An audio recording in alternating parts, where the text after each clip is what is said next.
The night before the microphone passed to me, my daughter-in-law whispered to her circle with that practiced smile, "She's too old to matter." 10 minutes later, the entire ballroom rose to their feet, but not for her. 8 years I'd been invisible, letting them believe I was just another tired widow scraping by on Social Security. They never suspected the woman they'd dismissed controlled the checkbook that would determine whether their precious charity gala succeeded or collapsed. When I finally spoke, every door they needed suddenly required my signature to open. My name is Margaret Hale Maggie, to those who bothered learning it, and at 60 years old. I discovered exactly how little I mattered to my own son. The rehearsal dinner unfolded at Magnolia Crest Estate, one of those plantation-turned venues outside Savannah where Spanish moss draped the oaks like borrowed elegance. The October air hung thick with jasmine and impending rain, but inside the restored barn, crystal chandeliers threw light across 300 guests who'd come to celebrate Lucas and Sloane's union. My son and his bride-to-be moved through the crowd like royalty greeting subjects, her Vera Wang cocktail dress catching light with every practiced turn. I'd been assigned table 17, back by the service entrance, where waitstaff brushed past with their trays, the kitchen door swinging open every 30 seconds to release bursts of steam and clattering. The other occupants included the wedding photographer's assistant, someone's recuperating alcoholic uncle, and a +1 who spent the evening scrolling her phone. We were the afterthoughts, the obligations, seated where our presence could be acknowledged without actually being seen. Victoria Whittaker, Sloane's mother, held court at table 1.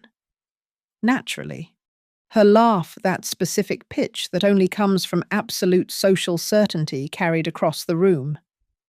She wore Saint Laurent and conflict-free diamonds, every gesture calibrated to remind the room of the Whittaker family's 3-generation legacy in Savannah society. Her husband owned commercial real estate from here to Charleston. Their name opened doors at the country club, the yacht club, the organizations that still quietly decided who belonged and who merely visited.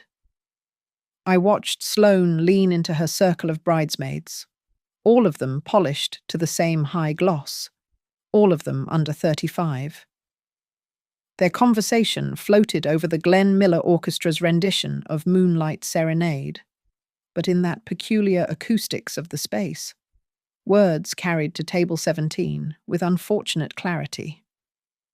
"Lucas's mother seems sweet," one of them offered, the kind of compliment that doubles as condolence. Sloane's response came with that casual cruelty the privileged mistake for honesty.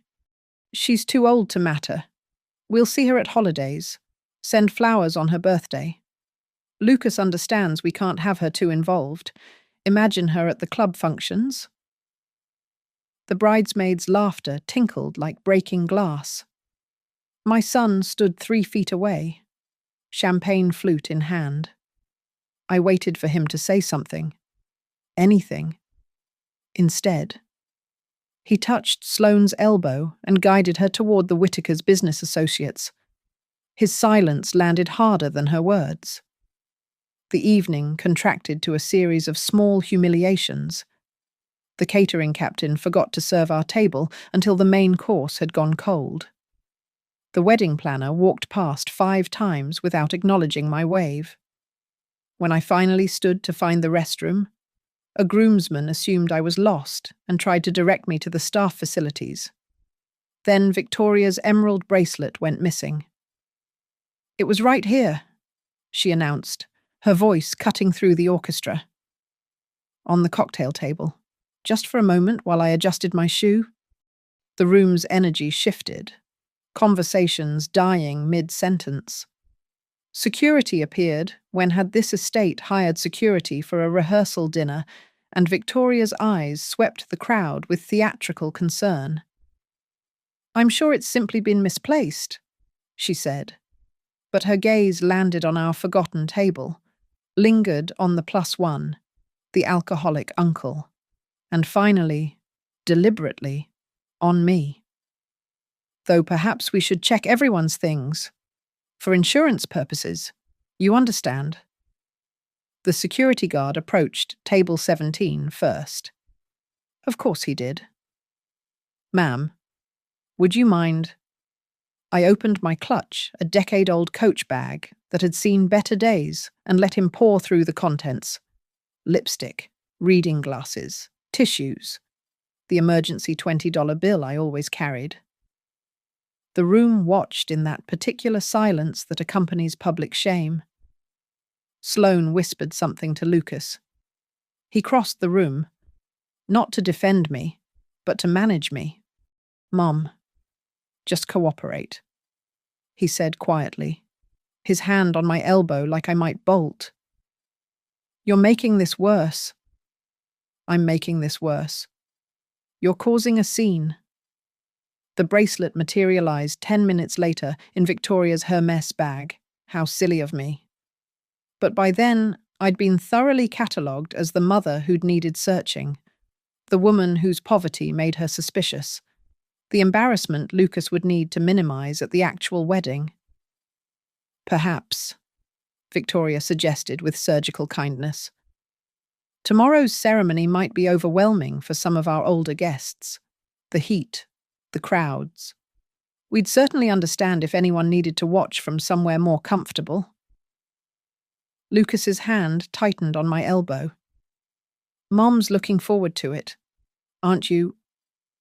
But I was already walking toward the door, my Coach bag clutched against my ribs, the sound of my sensible heels on polished wood, the only protest I could muster.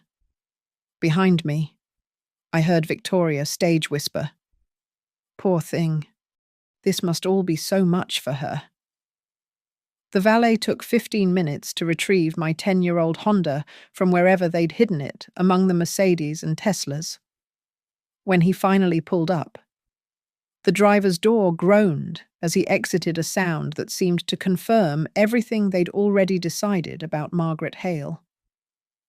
The security guard held the door as I lowered myself in. "Have a safe drive home, ma'am." The door closed with finality, laughter already resuming inside the glowing barn. The Honda's dashboard clock read 11:43 p.m. As I drove back to my apartment, a one-bedroom in a building that smelled perpetually of curry and discount carpet cleaner. But that apartment, like the aged Honda, was carefully chosen theatre. The truth lived in a safety deposit box at First National, where quarterly statements from Arthur Leeds, my financial advisor, tracked a portfolio my mother had built from nothing.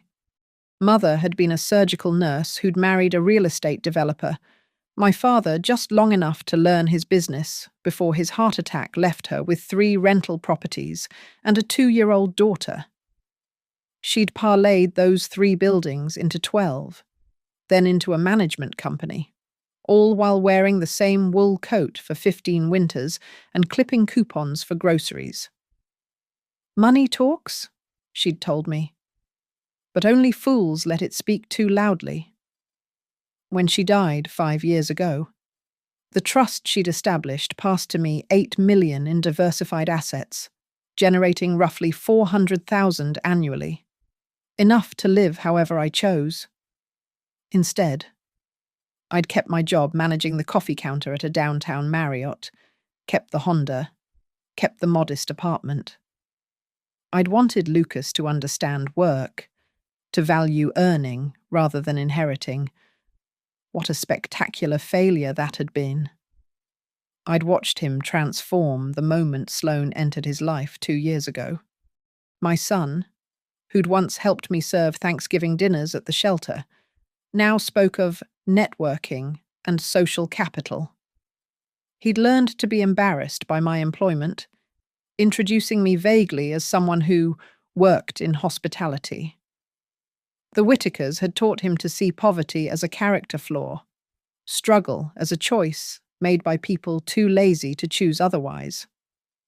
3 days after the rehearsal dinner, I submitted my resignation at the Marriott.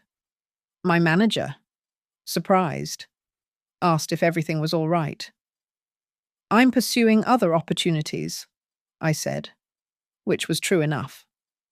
I drove the Honda to Asheville that afternoon, trading it at a dealership for a used but pristine Audi Q5, understated but undeniably expensive. The apartment I kept for another month while I established myself in a furnished rental in Asheville's River Arts District. The transformation required subtlety, good clothes, but not ostentatious labels. Professional, but not trying too hard. Someone with quiet money rather than loud wealth.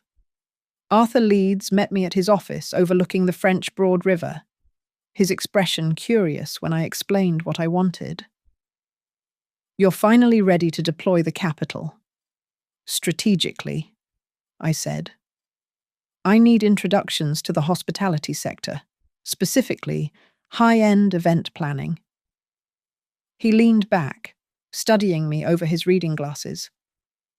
"You're 60 years old, Margaret. Most people are thinking about retirement. Most people weren't just told they're too old to matter." His face softened. Lucas. His fiancé. But his silence was louder. Arthur had handled my mother's affairs for 30 years. He understood the long game.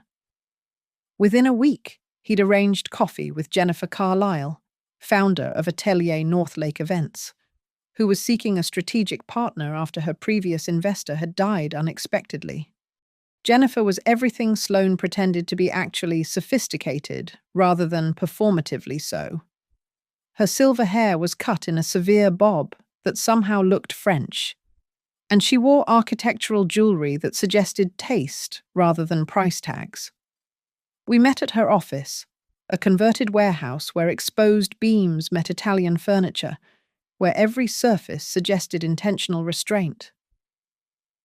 "I need 2 things," she said without preamble.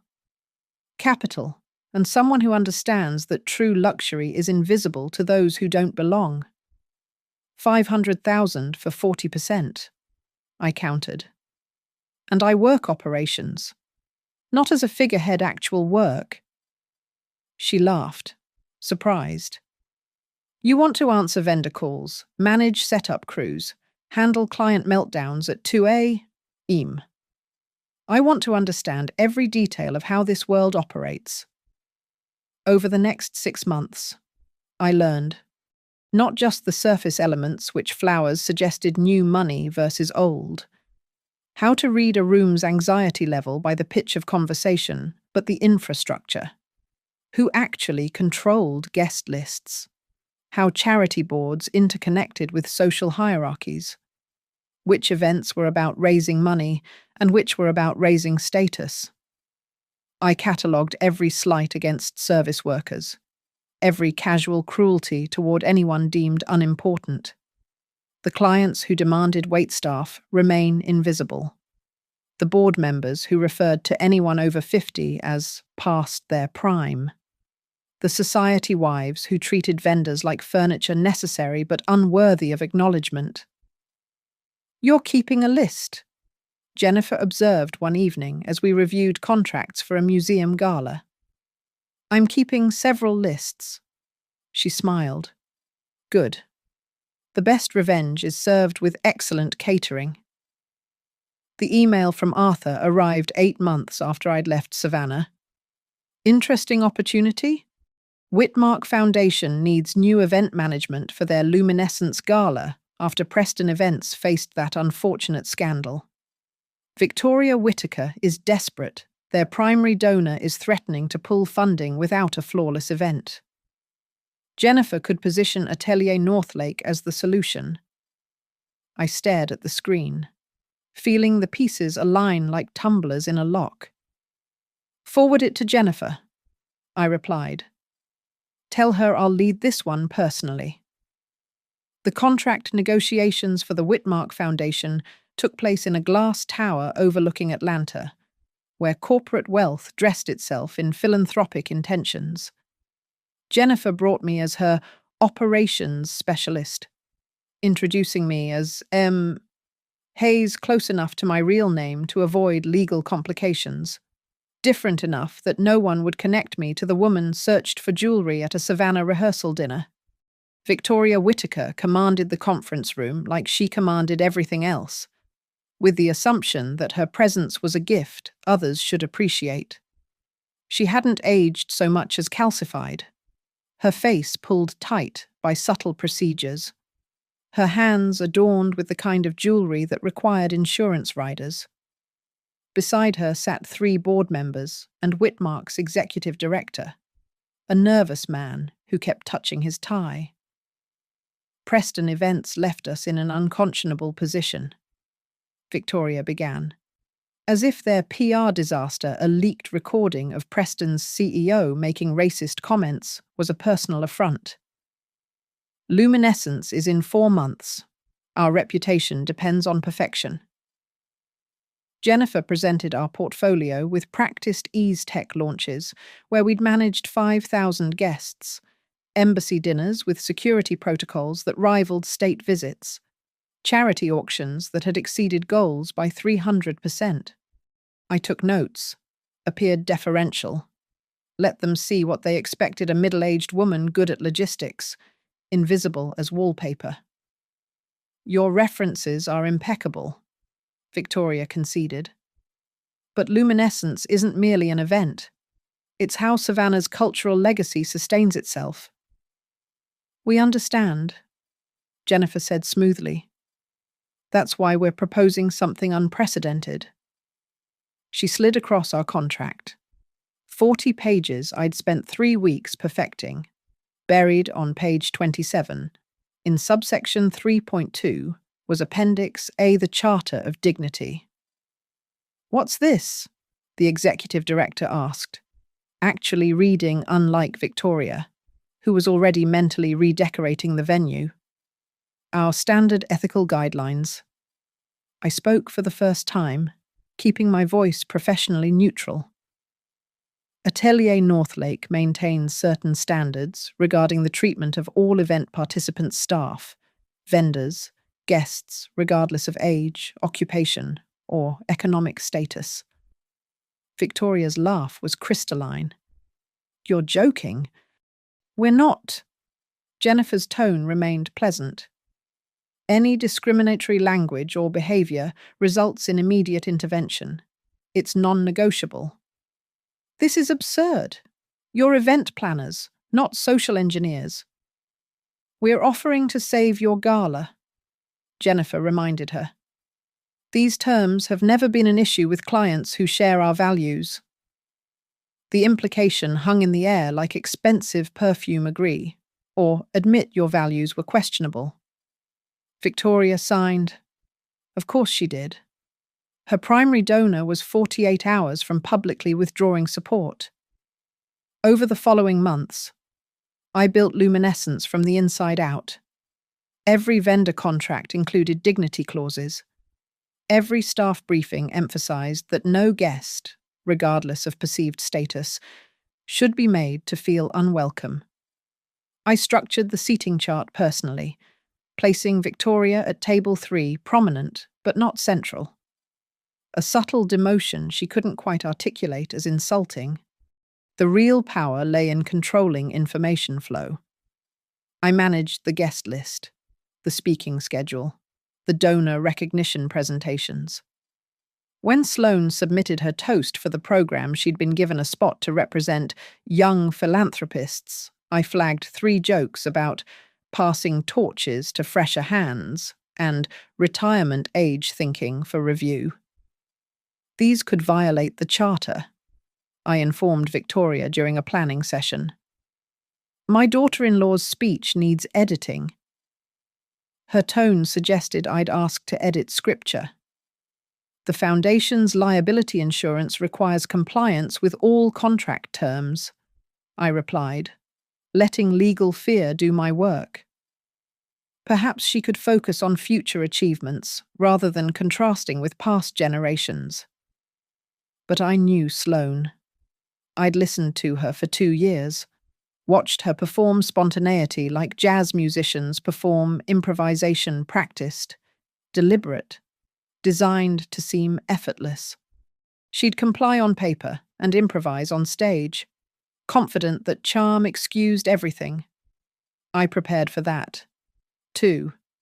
The production schedule I created positioned my team throughout the venue on event night. Audio technicians who could adjust microphone levels in seconds, lighting designers who could shift focus with preset cues. Security briefed not on physical threats, but on contract violations, with specific protocols for charter breaches. "This is extensive," Jennifer observed, reviewing my preparations. "Thorough," I corrected. She studied me across her desk. This woman who'd taken my money and never asked why someone with my resources wanted to answer phones and argue with florists. "The Whitakers wronged you." It wasn't a question. The Whitakers taught me that power isn't about having money. It's about controlling the rooms where money seeks permission to matter. 3 weeks before Luminescence, I used my access to pull background on every major donor. Not opposition research, just understanding. Who needed favourable press for their children's college applications? Who was launching campaigns for city council? Who required foundation connections for their own charitable ambitions? Knowledge became architecture. I built a room where every important conversation would require my facilitation, where every strategic introduction would flow through my coordination. Victoria thought she'd hired an event planner. She'd actually hired an architect of her own irrelevance. The week before the gala, Arthur called. "You're enjoying this." "I'm working." "Margaret, revenge and work aren't mutually exclusive. Your mother knew that." I thought of my mother, dying in a private room at Piedmont Hospital while Lucas was too busy with Sloane's birthday weekend to visit his grandmother. She'd built an empire wearing second-hand clothes, only for her grandson to be ashamed of where he came from. "Then yes," I told Arthur, "I'm enjoying my work immensely." The reconnaissance phase required patience and a subscription to 3 society magazines, 2 industry newsletters, and premium access to charity event databases. Information accumulated like sediment, layer by layer, until the full picture emerged with devastating clarity. Victoria Whitaker's weakness was mathematical. The Whitmark Foundation had lost its primary benefactor, Harrison Dunlap. After his daughter overheard Victoria at a luncheon describing the Dunlap money as new and needy, 3.5 million annually, vanished overnight. The foundation's commitments: a children's hospital wing, 2 scholarship programs, a promised arts centre hung by the thread of Luminescence's success. She needed to raise 4 million in one night or watch her social architecture collapse. The foundation's board had given her an ultimatum: deliver by year's end or step down. Her position, the one that opened doors and validated her existence, depended on wealthy strangers writing checks in a ballroom I controlled. Sloane's vulnerabilities ran deeper than money. Her PR agency, Whitaker Communications, funded by family connections but branded as her independent success, had hemorrhaged clients after what industry newsletters called the grandmother incident. She'd been recorded at a conference saying her agency didn't pursue heritage brands because nobody wants messaging crafted by people who remember rotary phones. 2 clients over 65 had terminated contracts within a week. 3 more were wavering. But the deepest wound was personal. She'd applied to join the Magnolia Trust, Savannah's most exclusive women's philanthropic society, where membership was currency more valuable than money. The board, average age 62, had tabled her application pending maturity. She needed Luminescence to demonstrate her philanthropic gravitas, needed photos with the right donors, needed proof she belonged. Lucas, my son, had become a study in diminishment. His security company, Hale Executive Protection, existed more in business cards than contracts. He had 3 steady clients, all Whittaker family connections, all paying below market rate as a favour to Victoria. His actual income came from driving for a luxury rideshare service Thursday through Saturday nights, though he'd created elaborate lies about consulting meetings to explain his absences to Sloane. The apartment they shared in Savannah's historic district cost $4,200 monthly. His contribution was $1,000, maybe $1,500 in good months. Sloane covered the rest while making cutting remarks about temporary setbacks and potential not yet realized. He'd started drinking bourbon at 4 p.m., calling it networking preparation. I found his business registered with the state, annually renewed, but generating no reported income. He'd incorporated the month after meeting Sloane, as if proximity to wealth would manifest into success. Instead, he'd become an accessory to her life, holding her coat at events, laughing at her father's jokes, shrinking into the shadow of Whittaker accomplishment. The information I couldn't find through public records came through careful conversation with vendors who'd worked Whittaker events, caterers, florists, musicians, the invisible army who saw everything while being seen by no one. Mrs. Whittaker still owes us $8,000 from the spring fundraiser. A florist mentioned while we discussed centerpieces. Their daughter asked us to hold invoices until after some big November event. A caterer confided. Said there'd be a comprehensive payment then. The Whittakers were leveraged on Luminescence's success, floating bills on the promise of donations that hadn't materialized yet. They were rich in assets, but cash poor. Their liquidity tied to Victoria's foundation salary and Sloane's struggling agency. I crafted the venue contract to require payment holds on all foundation funds raised until verification of charter compliance throughout the event. Jennifer raised an eyebrow at the clause. That's aggressive. It's protective, I corrected. If they violate terms, we need leverage to ensure payment for our services. The real leverage was subtler. I structured the evening's donation process through digital pledges, displayed on screens I controlled.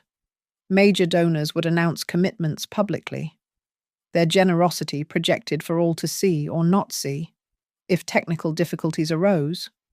The after-event donor reception, where actual checks were written and future partnerships discussed, required my team's facilitation to access the secured VIP floor.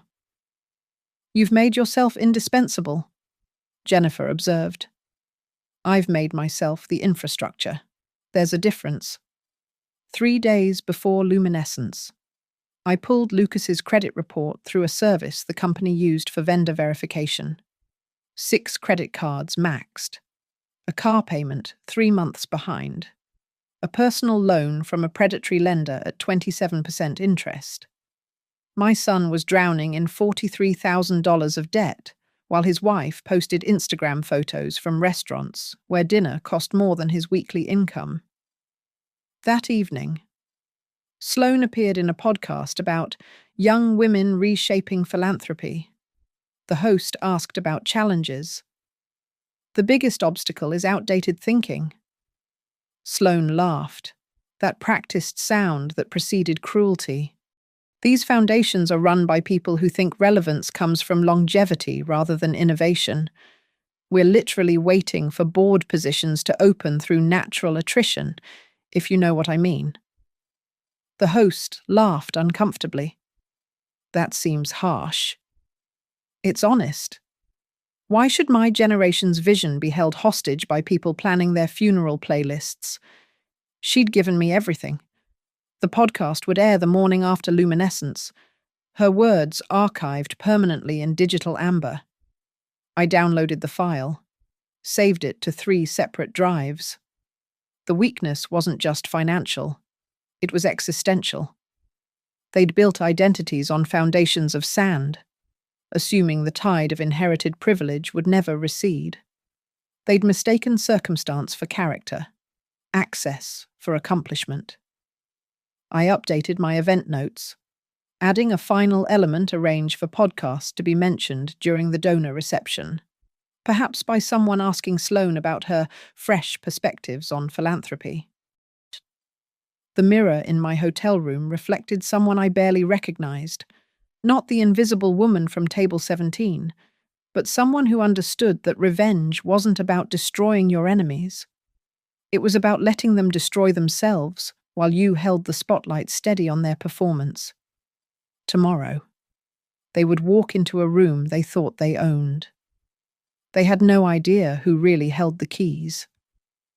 The Viridian Museum of Reflective Art stood like a glass cathedral against the Savannah skyline, its walls designed to mirror the city back to itself. On the night of luminescence, we transformed it into something more, a stage where power would perform for permission. I arrived at 6 a.m., 12 hours before the first guest would enter. The loading dock smelled of diesel and determination as trucks delivered 10,000 white roses, 1,600 feet of copper silk, and enough crystal to refract light into submission. My team moved with choreographed precision, each person briefed on their role in the larger performance. Timeless nerve wasn't just a theme, it was an argument. The color palette progressed from pearl at the entrance through warm gold in the main hall to deep amber in the VIP sanctuary, suggesting evolution rather than replacement. The 16-piece orchestra would play arrangements that married Gershwin with Glover, respect for the past threading through contemporary interpretation. I positioned the donor recognition boards strategically visible from Victoria's table, but requiring her to turn away from her guests to read them. The speaking podium sat on a platform I'd had specially constructed, 18 inches high, with steps that would challenge anyone unsteady in heels or bourbon. The microphone, wireless and temperamental, required my audio technician's activation to function. The Charter of Dignity appeared in 3 places inside each program, displayed on screens during transitions, and carved temporarily in ice at the entrance. Guests would literally walk past it to enter. The words melting slowly throughout the evening, visible but impermanent, like promises made in champagne bubbles. At 2 p.m,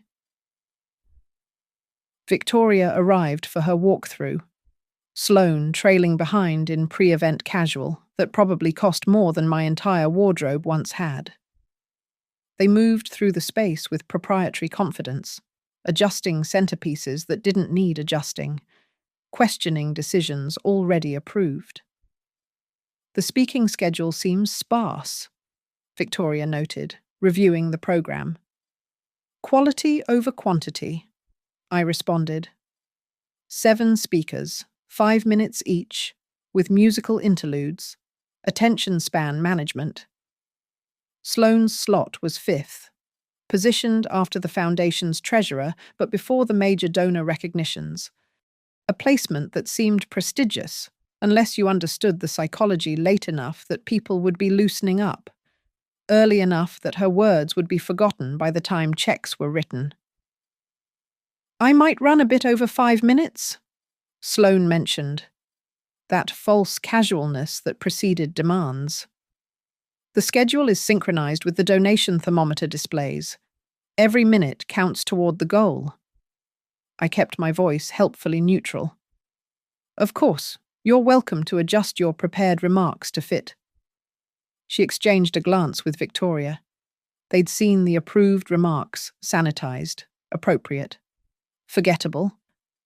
I knew she had no intention of delivering them. At 4 p.m, my team gathered for final briefing. 23 people. each with specific responsibilities beyond their obvious roles. The bartenders who would monitor consumption and alert me to aggressive intoxication. The photographers who would document every interaction, every gesture, every violation. The security team briefed not on removing troublemakers, but on protecting the vulnerable staff, older guests, anyone targeted by the casual cruelties of entitled wealth. If you hear discriminatory language, you alert me immediately, I instructed. If you see someone being humiliated, you intervene with scripted professionalism. We are not just managing an event, we are maintaining standards. Jennifer arrived at 5 p.m. Elegant, in architectural black that suggested witness rather than participation. The room is perfect, she said, surveying our work. The room is ready, I corrected. Perfect depends on the people. By 6:45 p.m., guests began arriving. I stood in the control room we'd established in the museum's administrative wing, watching feeds from 12 cameras, listening to audio from 34 microphones. The mayor entered with his wife. The hospital board arrived in a cluster of medical wealth. Tech entrepreneurs mixed with old money, new ambitions seeking established validation. Lucas appeared at 7:05 p.m., Sloane on his arm. He wore a rented tuxedo. I recognized the subtle signs, the slightly too long sleeves, the pants that broke wrong over his shoes. She wore custom marchesa that probably cost more than his annual income. Her hair swept into a style that required professional hands. They looked like what they were, an imbalanced equation, one variable diminishing while the other expanded. Victoria commanded her table by 7:30 p.m., holding court with the satisfied air of someone who believed the evening's success was assured. The early donation pledges rolled across the screens: 50,000, 75,000, 100,000. Each number fed her confidence, loosened her tongue, sharpened her smile. At 8:20 p.m., I watched Sloane duck into the bathroom, then return with slightly different lipstick and definitely different eyes. She'd refreshed something beyond makeup. Her energy shifted, got louder, more aggressive. She pulled Lucas aside, gesturing at the podium, clearly arguing about something. He looked miserable, nodding at whatever she demanded. "She's going off script," Jennifer observed, appearing beside me in the control room. "I'm counting on it." At 8:40 p.m., I made my rounds through the venue, invisible in my event coordinator uniform of black pants and branded Atelier Northlake blazer. I checked the podium microphone, confirming it required activation. I verified the charter displays were rotating correctly on the screens. I positioned myself where I could reach the audio booth in 30 seconds. Sloane took her third champagne from a passing tray at 8:55 p.m. Liquid confidence for whatever she planned. Victoria nodded approvingly as her daughter-in-law moved toward the podium for her 9 p.m. slot. The orchestra faded to silence. The lights dimmed, except for the spot on the platform. Sloane climbed those 18 inches with practiced grace, approaching the microphone with the confidence of someone who'd never been denied a platform. She tapped the microphone. It remained dead. "Could we get some help here?" Her voice carried without amplification, tinged with irritation. My audio technician looked at me. I held up a finger. Wait. Sloane's prepared remarks lay on the podium, ignored. She tapped again, harder. The sound of her manicured nail sharp against the metal. "Technical difficulties." She laughed, that brittle sound that preceded her cruelest observations. "Maybe we need someone under 70 running the equipment." The room chuckled uncomfortably. I nodded to my technician. The microphone activated with a subtle pop. There we go. Sloane purred into the now live mic. Sometimes the old systems just need a little push into retirement. Sloane's prepared remarks sat abandoned on the podium as she gripped the microphone with the confidence of someone who'd never faced consequences. The champagne had done its work. Her gestures were looser, her smile sharper, her voice carrying that particular pitch that preceded performance. Good evening, everyone.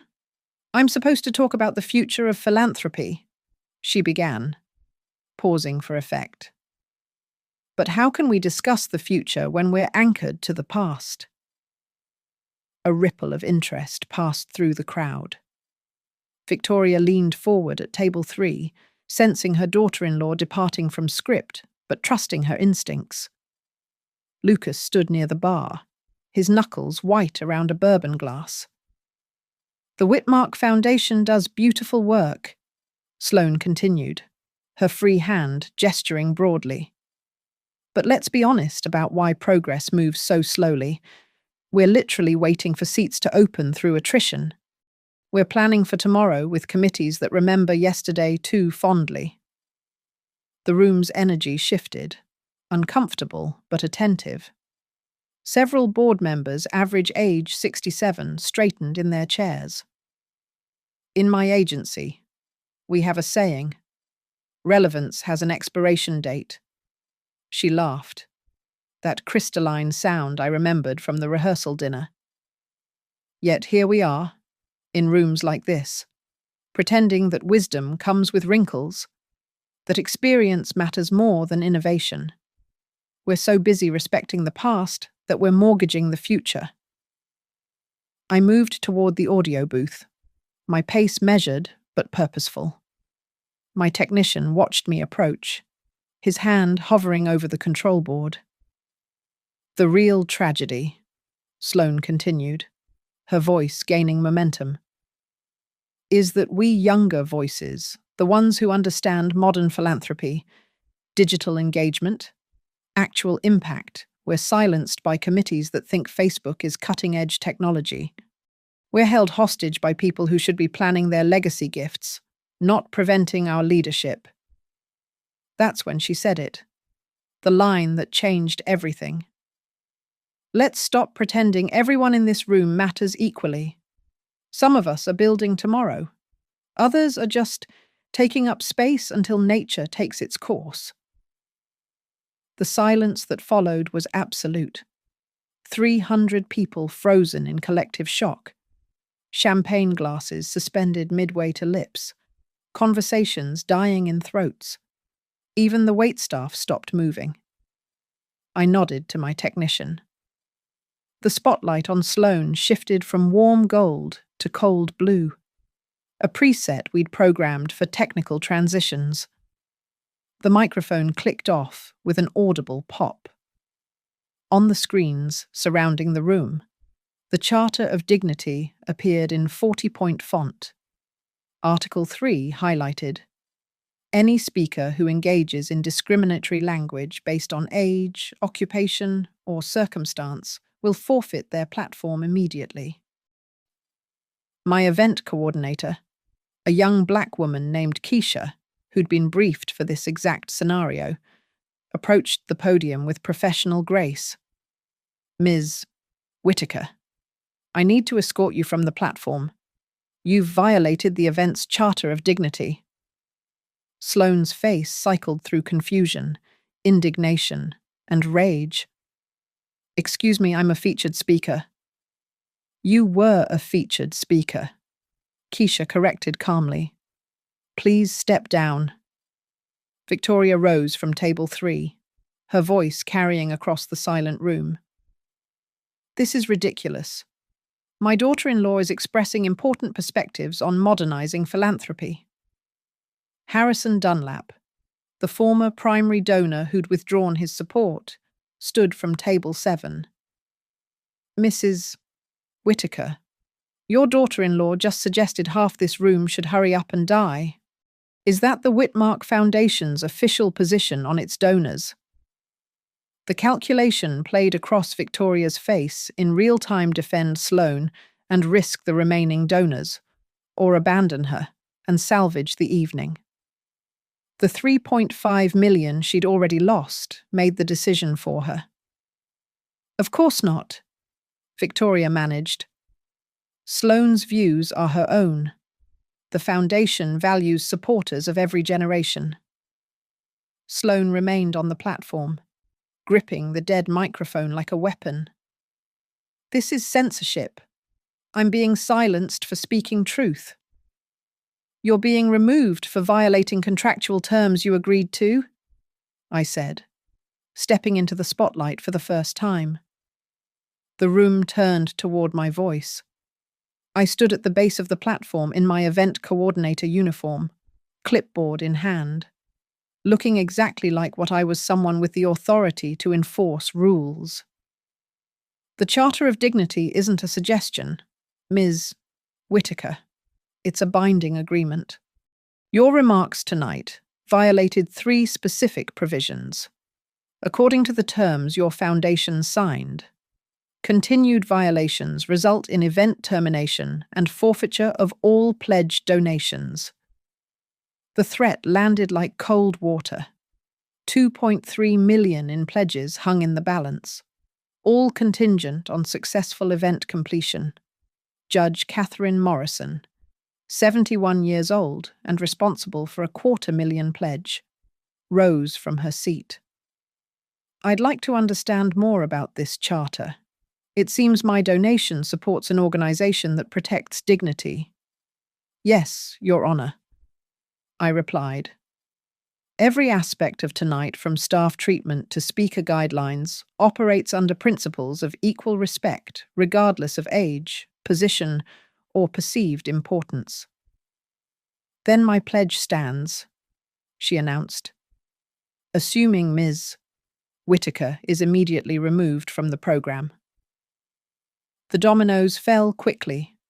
Other donors voiced agreement. The board members Victoria had insulted by proxy suddenly found their voices. The room reorganized itself around a new center of gravity, the principles I'd embedded in the infrastructure. Lucas finally moved, climbing the platform to take Sloane's arm. Come on, he whispered, audible through the scattered microphones we'd placed strategically. She jerked away. Don't touch me.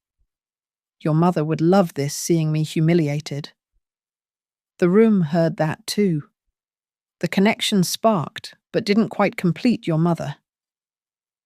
My mother's not here, Lucas said weakly. Of course she's not. People like her don't belong in rooms like this. I felt the words land exactly where she'd aimed them, in the soft tissue of old wounds. But I also felt something else, the absolute certainty that she'd given me everything I needed. Security approached the platform not aggressively, but with clear intent.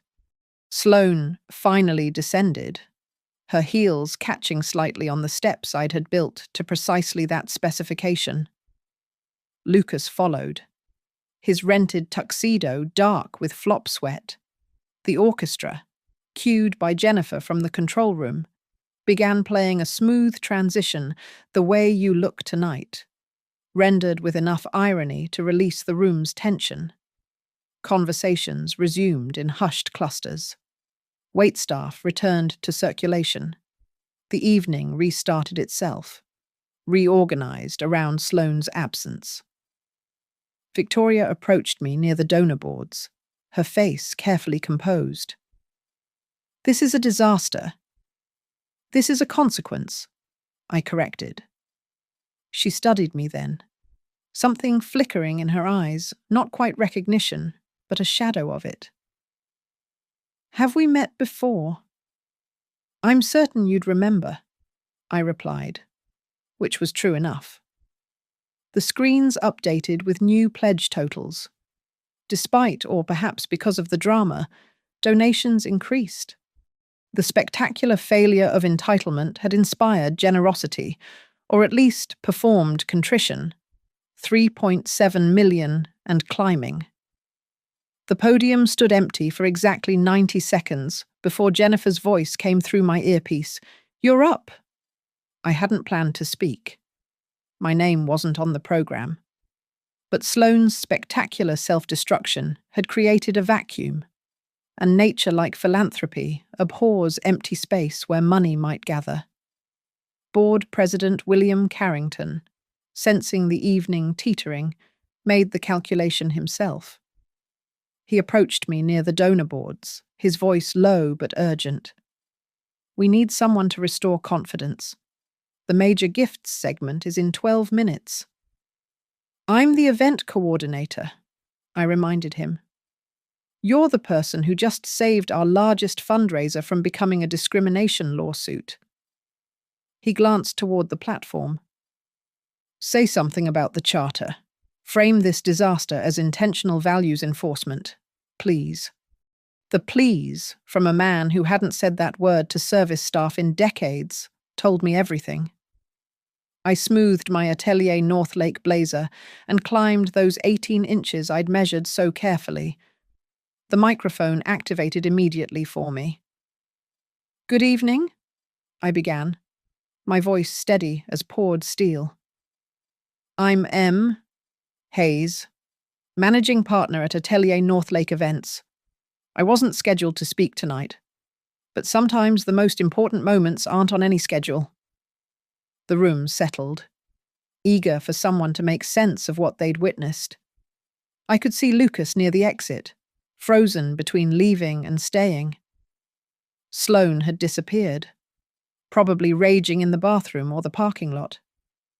Victoria remained at table 3, her face a mask of careful attention. "Tonight, we've seen what the Charter of Dignity actually means," I continued. "It's not just words in a contract or policies in a handbook. It's a living commitment that every person in this room, whether they're 60 or 30, whether they're serving drinks or signing checks, deserves equal respect." Judge Morrison began clapping. Others joined, tentative at first, then with genuine appreciation.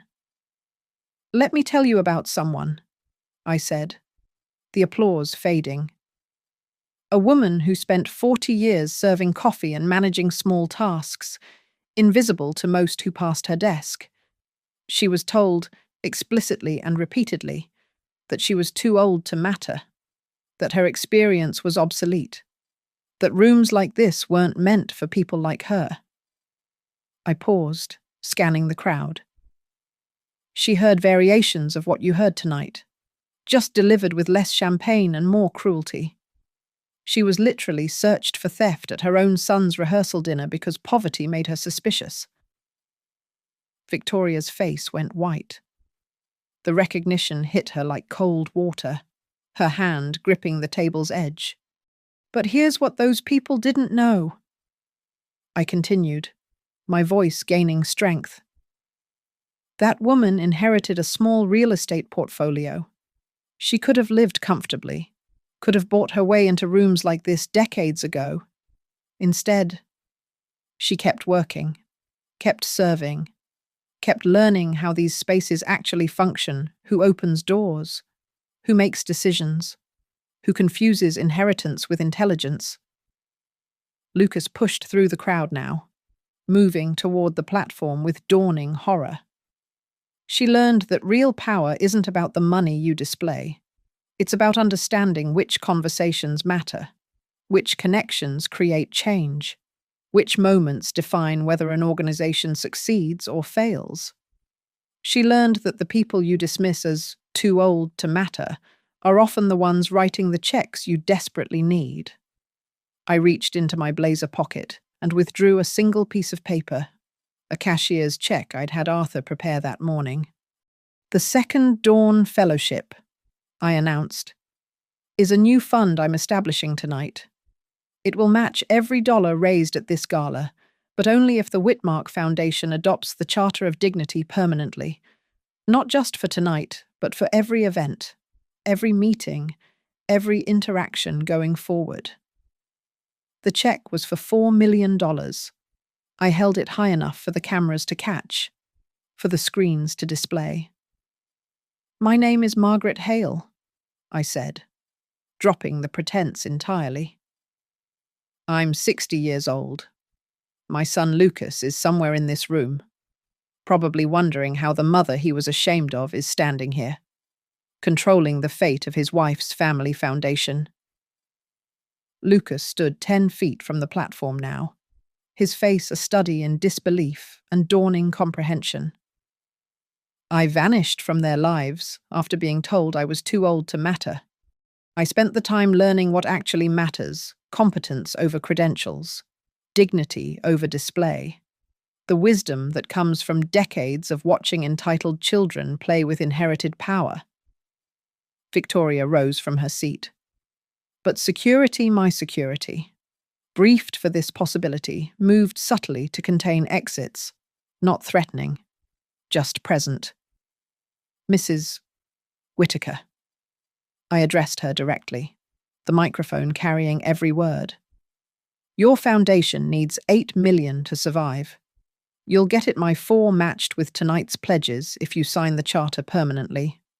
Otherwise, this check gets donated to the Morrison Center for Inclusive Philanthropy, which Judge Morrison and I will be establishing next week." The judge, God bless her, stood immediately. "I'm prepared to commit $1 million to that alternative, should it be necessary." Others rose, donors insulted by Sloan, board members tired of Victoria's management, people who understood that this moment was about more than money. "You orchestrated this," Victoria said, her voice carrying without amplification. "I organized an event," I corrected. "Your daughter-in-law orchestrated her own downfall. Your silent approval enabled it. Your son, my son, chose complicity over character. I simply ensured consequences would be immediate rather than theoretical." I turned back to the room. Every person over 50 in this room has been told some version of too old to matter. Every assistant, every service worker, every invisible person who makes these gatherings possible has heard that their contribution is secondary to their station. Tonight, that changes. The applause began slowly, building as people recognized themselves in the story. The woman who'd been passed over for promotion at 55. The man whose board position was revoked for fresh perspectives. The donors who'd been courted for money, then dismissed from meaningful participation. "Mr. Carrington," I addressed the board president, "do you accept the Charter of Dignity as permanent foundation policy?" He looked at Victoria, then at the screens showing pledge totals climbing toward $5 million, then at my $4 million check.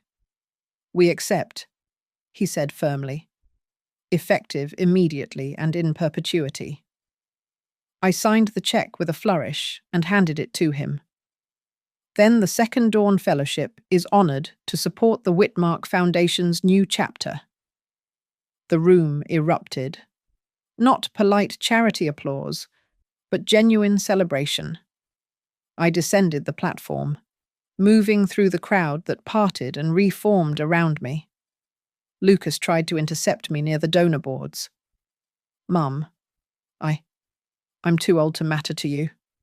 "Lucas, you made that clear when you let them humiliate me, when you chose their approval over my dignity." His face crumbled, the weight of recognition crushing whatever defense he'd prepared. The donor reception was scheduled for 10 p.m. in the museum's private gallery, a space reserved for 7-figure contributors and foundation leadership. As lead producer, and now the evening's largest benefactor, I controlled both the guest list and the physical access the elevator required my security team's activation. The doors responded to my event codes. Victoria stood at the elevator, her posture rigid with barely contained fury. Sloan had reappeared, her makeup retouched, but her eyes glassy with rage and champagne. Lucas hovered between them, a satellite caught between two collapsing stars. "This is vindictive," Victoria said as I approached with the final access list. "This is business," I replied, scanning the names. Sloane Whitaker's actions tonight triggered the morality clause in her agency's pending contracts with 3 foundation partners: Hartford Insurance, Meridian Investments, and Crown Healthcare have all indicated they'll be reconsidering their marketing partnerships. The blood drained from Sloane's face.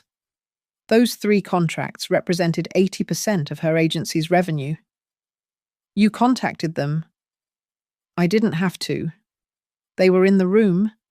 They heard you suggest their board members should hurry up and die." I made a notation on my clipboard. "I'm afraid that disqualifies you from the donor reception. Protecting our partners from further liability is paramount." "I'm Victoria Whitaker," her mother-in-law said, as if the name still carried the weight it had 3 hours ago. "You're the vice president of a foundation that nearly lost $8 million tonight because you endorsed discrimination through your silence." I met her gaze steadily. "Your access to the reception depends on signing this addendum confirming your personal commitment to the Charter of Dignity." She signed with violent precision, her signature slashing across the page. "Lucas Hale," I read from my list, then looked at my son. "You're not registered as a donor or foundation board member. On what basis are you requesting access?" He stared at me. This stranger wearing his mother's face but wielding power he'd never imagined I possessed. I'm Sloane's husband." "Sloane Whitaker has been excluded from the reception. Spousal privileges don't extend to policy violations." I turned to my security lead. "Mr. Hale can wait in the main gallery with the general attendees." The elevator opened. Victoria entered alone, leaving her family in the marble anteroom like forgotten coats. As the doors closed, I heard Sloane turn on Lucas. "Your mother did this. Your pathetic mother somehow—" The doors sealed shut, cutting off her voice, but not her revelation. They'd figure it out now. Piece together the woman who'd served them coffee with the one who'd just restructured their entire world. The reception itself was a study in revised hierarchies. The donors who'd stood with the charter sat in positions of honor. Those who'd remained silent found themselves periphery players, present, but not central. I moved through the space with Jennifer, accepting congratulations with professional grace, never letting them see the personal satisfaction beneath. At 11:15 p., William Carrington pulled me aside. "The board would like to discuss a permanent partnership with Atelier Northlake, every Whitmark event going forward. Our terms would include charter adoption across all initiatives." "Agreed." He paused. "We'd also like to discuss you joining the board. Your perspective on inclusive philanthropy is exactly what we need." I smiled, the first genuine smile of the evening. "I'll consider it, though you should know I'm 60. Some people think that makes me too old to matter." "Some people," he replied carefully, "are learning otherwise." The evening wound down with pledges exceeding 9 million. The Second Dawn Fellowship's match had inspired competitive generosity, donors eager to align themselves with the new moral architecture. I signed papers, shook hands, accepted business cards from people who wouldn't have noticed me serving coffee 2 years ago. At midnight, I stood in the empty museum, watching my team dismantle 8 months of planning in efficient reverse. The copper silk came down. The lights returned to neutral. The platform that had elevated and then expelled Sloane was wheeled away in pieces. Lucas waited by my car in the loading dock, a figure in a wrinkled tuxedo against the concrete walls. How was all he managed. How did I transform from the mother you were ashamed of into someone who could destroy your wife's career? Or how did you transform from the son I raised into someone who would watch his mother be humiliated for social approval? He had no answer that would matter. The trust your grandmother left me, the one you never knew about because I wanted you to value work over wealth. I used it to buy my way into rooms you thought I could never enter. Turns out, I belonged there more than you ever did. Mom, I'm sorry. You're sorry you got caught on the wrong side of power. You're not sorry you chose them over me. There's a difference. I opened my car door, the Audi that had replaced the Honda, though he was just now noticing. The Whitmark Foundation will survive because of me. Sloane's agency won't. Your marriage might not either. But that's not my concern anymore. I'm too old to matter to you. Remember. He stood there as I drove away. A man in a rented tuxedo watching his mother disappear again, this time in triumph rather than tears. The next morning, Sloane's podcast aired. Every major donor received a link with a note, in case you missed Ms. Whitaker's thoughts on your relevance. By noon, 3 more clients had dropped her agency. By evening, Victoria had resigned from 2 charity boards before they could remove her. By the end of the week, Lucas had called 17 times. I answered none of them. I returned to Asheville, to my work with Jennifer, to the life I'd built from the ashes of dismissal. The Whitmark Foundation sent their first charter-compliant event request within a month. I assigned it to another producer. That chapter was closed. The lesson delivered. The debt settled. Power isn't about youth or beauty or inherited wealth. It's about patience, planning, and understanding that the people who dismiss you as too old to matter are often too young to understand what actually does. The Charter of Dignity hangs framed in my office now, next to a photo from that night me at the podium, $4 million check in hand. Lucas's stricken face visible in the background. Sometimes the best revenge isn't destruction. It's demonstration.